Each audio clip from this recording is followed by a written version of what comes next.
आज आपण वांग्याची, मिरचीची किंवा झेंडूची रोपं कशी लावायची याबद्दल थोडीशी माहिती बघणार आहोत. ती तुम्हाला कशी वाटते ते बघा आणि कमेंट वगैरे करा. तर ही माझ्याकडे कुंड्या आहेत 1-2-3, त्यामध्ये मी ही माती भरते. अशी ती मोकळ्या कुंडीमध्ये अशी सैलसर केलेली माती छानपैकी भरून घ्यायची.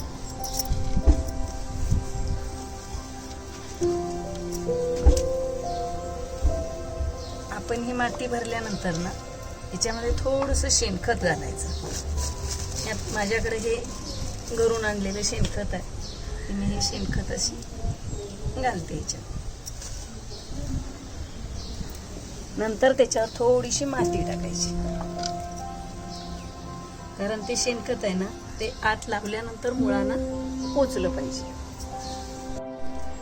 आता ना आपण ह्याच्यामध्ये ह्या कुंडीमध्ये पाणी घालायचं.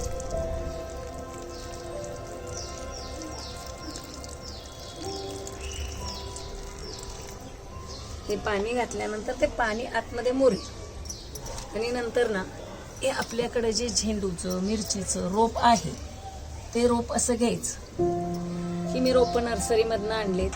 आपण घरामध्ये सुद्धा मिरचीचे बियाणे किंवा वांग्याचं बियाणं असेल तर ते कुंडीमध्ये टाकून त्याचं रोप तयार करू शकतो. तरी हे आहे ना, हिचं मूळ, ते मूळ असं मोकळं करायचं, म्हणजे ते रोप छान पैकी लागून होतं. आता ह्याला मध्ये होल मारायचं.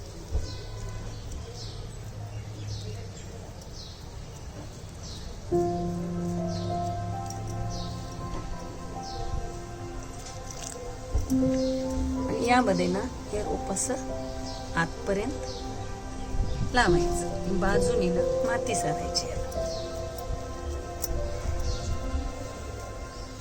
बाळांनो, आज आता मी हे रोप लावले ना, थोड्या दिवसांनी आपल्याला घरच्या पुरेशा मिरची देऊ शकतो. त्याला खत घालायचं थोडंसं, ते मिळतं. ते नाहीतर पाणी जरी घातलं तरी पण मिरची याला छान येते.